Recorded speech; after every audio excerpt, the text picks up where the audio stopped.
Hello दोस्तों, तो क्या हाल चाल। उम्मीद करता हूँ कि आप सब अच्छे से ही होंगे और दोस्तों बड़े रहना। हाँ, तो दोस्तों अब आपको जो एपिसोड है वो दोपहर में 2 बजे और शाम को 4 बजे मिलेंगे। पिछले एपिसोड में आपने देखा जो मिस्टर पिकोलो है उसने बहुत ही गंदे तरीके से पीटा था गोहान को।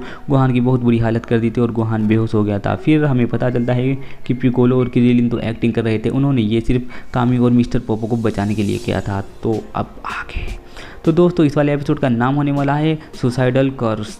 और जो पिकोलो होता है वो अपनी गर्दन पर हाथ रखता है और अपनी गर्दन को हील कर लेता है, मतलब कि जो कर्स मार्क का निशान है उसकी गर्दन से वो गायब हो जाता है। और जो क्रिलिन होता है वो पूछता है क्या गोहान तो ठीक हो जाएगा ना। जो पिकोलो होता है वो उसे बताता है कि हाँ गोहान ठीक हो जाएगा, क्योंकि मैंने उसकी इससे भी बुरी हालत की है जब मैं उसे ट्रेनिंग दे रहा था, तो उसकी तुम्हें घबराने की ज़रूरत नहीं है। फिर गोहान होश में आ जाता है और गोहान उसे बताता है कि यार तुम तो बहुत ही कमाल की एक्टिंग कर रहे थे, अगर तुमने ऐसा किया है तो तुम कमाल के एक्टर हो। और ये सुनकर क्रिलिन खुश हो जाता है और कहता है हाँ यार ये सिर्फ मिस्टर पिकोलो का कमाल था। उन्होंने जब मुझे पकड़ा था तो उसने मेरी पीठ पर काटा नहीं था, उन्होंने सिर्फ मुझे अपने प्लान के बारे में बताया था कि ऐसे ऐसे कर कर हम उनके करीब पहुंचेंगे और मिस्टर पोपो और कामी को बचा लेंगे।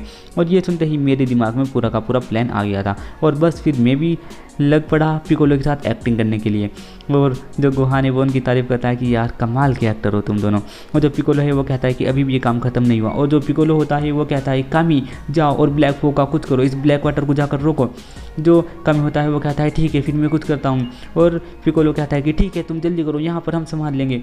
और तभी वो उसके ऊपर हमला कर देता है पिकोलो के ऊपर। और जो ऐसे पिकोलो के ऊपर वो हमला करता है पिकोलो से आसानी से हरा देता है, मतलब कि दूर फेंक देता है। और जो गार्लिक जूनियर होता है वो जाकर अपनी गद्दी पर बैठ जाता है और कहता है कि अरे तुम शायद भूल गए हो, जब एक बार ब्लैक फॉग का इस्तेमाल किया जाता है तो उसे ठीक नहीं किया जा सकता। ब्लैक फॉग बहुत ही ज़्यादा मुश्किल से काम में आता है और जैसे ही हम ब्लैक फॉग को एक बार छोड़ देते हैं वो वापस इकट्ठा नहीं किया जा सकता। और धीरे धीरे जितने तुम्हारी पृथ्वी के इंसान हैं वो बुरे बनते जा रहे हैं और वो एक दूसरे को चोट पहुँचा रहे हैं। और अब तुम कुछ नहीं बिगाड़ सकते, खासतौर से मेरा। और जैसे जैसे जितनी ज़्यादा बुराई या पृथ्वी पर फैलेगी मैं उतना ज़्यादा ताकतवर होता जाऊँगा। फिर हमें पृथ्वी का सीन दिखाया जाता है कि सारे लोग कैसे पागल हो गए हैं, वो अपने घर को और गाड़ियों को तोड़ रहे हैं। तो फिर हमें एक लड़का एक लड़की दिखाए जाते हैं जो कि छुप जाते हैं उन सबसे बचकर, यानी कि वो 2 अभी भी बचे हुए हैं। और जैसे ही वो छुपे होते हैं उनके ऊपर चूहे और बिल्ली बहुत ही कुत्ते के तरीके से टूट पड़ते हैं और अपनी बिल्लीपन और चूहापन दिखा देते हैं उन दोनों को और बहुत ही गंदे तरीके से उन्हें मार देते हैं। फिर वापस से हमें कामी का प्लेस दिखाया जाता है। जो गार्लिक जूनियर है वो कह रहा है कि तुम अब कुछ नहीं कर पाओगे, अब तुम्हारी हार पक्की है। और गोहान ये सुनकर कहता है कि मॉम प्लीज़ ठीक हो जाइए ना। और फिर जो मिस्टर पोपो है वो कामी को बताता है हमारे पास एक और आइडिया है, हम वो वाला वाटर लाएंगे, हम मैजिक वाटर, जिससे हम ये सब ठीक कर सकते हैं। हमें उस वाली डायमेंशन में जाना होगा। वो जो मिस्टर पोपो है वो इशारा कर बताता है और कहता है कि वो थोड़ी सी खतरनाक है, वहाँ से यहाँ तक जो गया है वो वापस नहीं आया, वहाँ से आना थोड़ा सा मुश्किल है, थोड़ा सा नहीं बहुत ज़्यादा मुश्किल है, लेकिन यही सिर्फ एक रास्ता है इस ब्लैक वाटर को ठीक करने का, यानी कि जो ब्लैक वाटर की वजह से तबाही मची है इसे ठीक करने का। जो मिस्टर पोपो है वो कहते हैं हाँ यही तरीका है और कामी कहते हैं तो ठीक है फिर चलते हैं। और फिर वो अपनी जादुई कालीन बिछाते हैं और उस पर बैठ कर उठने की कोशिश करते हैं और उड़ जाते हैं। तभी जो गार्लिक जूनियर होता है वो अपनी एक पावर मारता है और उनके रास्ते में और उन्हें रोक देता है। तभी उसके दोनों साथी आ जाते हैं उन दोनों के सामने, मिस्टर पोपो और कामी के सामने। तभी क्रिलिन और गोहान भी उनके ऊपर अटैक बोल देते हैं और तभी जो दूसरा अटैक कर देता है गार्लिक जूनियर उनके ऊपर। और तभी उसके अटैक के सामने आ जाते हैं मिस्टर पिकोलो और पिकोलो आकर उसका अटैक एक ही हाथ से रोक देते हैं और उसके ऊपर जाकर अटैक कर देते हैं और वो लड़ना शुरू कर देता है पिकोलो से। और कामी और मिस्टर पोपो अपनी कालीन पर बैठकर वहाँ से निकल लेते हैं पतली गली से और वो उड़े हुए जा रहे होते हैं एक अलग ही डायमेंशन में, जो कि उसी के कामी के प्लेस पर है। फिर हमें दूसरा सीन दिखाया जाता है, ये किसी प्लेनेट का होता है, वहाँ पर बहुत ज़्यादा धुआं उठ रहा होता है और हमें दिखाया जाता है वेजिटा। जो वेजिटा होता है वो खड़ा होता है और उसे फ्रीज़ा की जो आर्मी होती है उसके बहुत सारे बंदे घेर लेते हैं और वो हंसने लगते हैं। और जो वेजिटा है वो अपना पावर लेवल बढ़ाता है, अपना की अप करता है और अपना पावर लेवल इतनी स्पीड से बढ़ाता है कि उसके शरीर में से चारों तरफ से बिजली निकलती है और उन सबको बिजली जाकर लगती है और वो सारे के सारे मर जाते हैं। और वो कहते हैं कि कितनी कमाल की ताकत है वेजिटा। और जो वेजिटा होता है वो कहता है कि तुम्हें पता नहीं मुझे लॉर्ड वेजिटा को, क्योंकि तुम सब मेरे आगे कुछ भी नहीं हो। और फिर वो जोर से बोल कर कहता है कि तुम कहाँ चले गए कैकेरोट।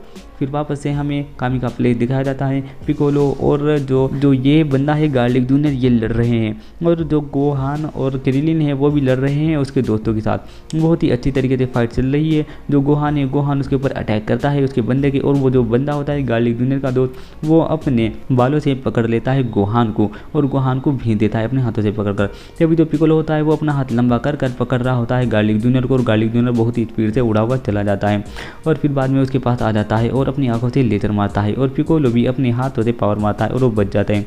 तभी हमें गोहान दिखाया जाता है, वो आँच छोड़ देता है और उसके हाथ हिलने बंद हो जाते हैं और वो ज़मीन पर, मतलब कि उसके हाथ नीचे लटक जाते हैं जैसे कि वो मर गया हो। तभी वो देखता है कि जो क्रिलिन है, क्रिलिन ने अपने हाथ से वो प्लेट मारता है जैसे उसने फ्रीजा को मारी थी, और वो बंदा उसे एक हाथ से रोक लेता है और वापस से फिक्र मार देता है क्रिलिन को, क्रिलिन उसकी प्लेट से बच जाता है और तभी वो अटैक कर देता है क्रिलिन के ऊपर। क्रिलिन जमीन पर गिरता है, ये देख लेता है गोहान और गोहान को इतना गुस्सा आता है, जो गोहान को बंदा पकड़ कर रखता है उसे दूर फेंक कर मारता है और क्रिलिन के सामने खड़ा हो जाता है और अपना की ब्लास्ट मारता है उस बंदे के ऊपर और वो बहुत दूर जाकर गिरता है। और जिस बंदे ने गोहान को पकड़ा हुआ था वो उसके ऊपर भी अटैक करता है और वो दीवार में लगी एक डंडे पर जाकर लग जाता है, जिससे वो भी मरने की हालत के करीब पहुंच जाता है। फिर हमें दिखाए जाते हैं मिस्टर पिकोलो और गार्लिक जूनियर, जो कि एक दूसरे के साथ लड़ रहे हैं और लड़कर थक कर बैठ जाते हैं। और फिर जो पिकोलो होता है वो खड़ा होता है और कहता है कि अभी ये कुछ भी नहीं था, अब तुम मेरी असली पावर देखोगे, और वो भागा हुआ जाता है और अपना कंधा मारता है गार्लिक जूनियर को और दीवार तोड़ता हुआ चला जाता है।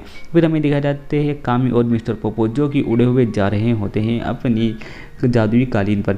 और जो पिकोलो है वो खड़ा हो जाता है गार्लिक जूनियर के सामने और गार्लिक जूनियर हंसने लगता है और कहता है कि क्या तुम्हें क्या लगा ये ख़त्म हो गया। और गार्लिक जूनियर कहता है ये देखो, मुल्क की बुराई की वजह से जो पृथ्वी पर बुराई हो रही है, मेरा पूरा प्लेनेट तैयार हो गया है और अब इसकी वजह से मैं अपनी पूरी पावर का यूज़ कर पाऊंगा। अब तुम देखोगे गार्लिक जूनियर की असली ताकत।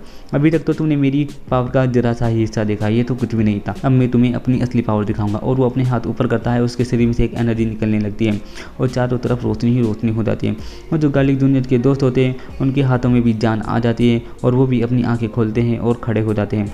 और तभी जो गार्लिक जूनियर है, गार्लिक जूनियर अपना एनर्जी लेवल बढ़ा रहा होता है और उसके हाथ फूलने लगते हैं और उसकी जो शर्ट होती है, जो वो टी शर्ट सी पहन के रखता है, वो फट जाती है और उसका शरीर बड़ा होने लगता है और वो पिकोलो से भी बड़ा हो जाता है। जो गोहान और क्रिलिन होते हैं वो भागे हुए चले जाते हैं पिकोलो के पास। फिर हमें दिखाया जाता है मिस्टर पोपो। जो मिस्टर पोपो है वो अपने हाथ से उस गेट को खोलने की कोशिश करते हैं जो दूसरे डायमेंशन का है, और कामी कहते हैं कि मिस्टर पोपो जल्दी करो। मिस्टर पोपो कहते हैं बस हो ही गया। फिर वापस से हमें ये सीन दिखाया जाता है पिकोलो का। जो गोहान और क्रिलिन है वो खड़े रहते हैं और जो मिस्टर पिकोलो है वो ज़मीन में से निकलते हैं किसी ढेर के अंदर से। गार्लिक जूनियर होता है, उसके दोस्त आकर खड़े हो जाते हैं उनके सामने और कहते हैं कि अब असली मज़ा आएगा फाइट में। वो जो कामी और मिस्टर पोपो है वो चले जाते हैं उसके अंदर और उसमें से एक जादुई पानी बाहर निकल कर आता है और बिजली से वो अटैक कर देता है मिस्टर कामी के ऊपर और मिस्टर कामी ज़मीन पर गिर जाते हैं और वो सारे के सारे बंदे अटैक कर देते हैं गोहान और क्रिलिन पर, और ये वाला एपिसोड यहीं पर ख़त्म हो जाता है।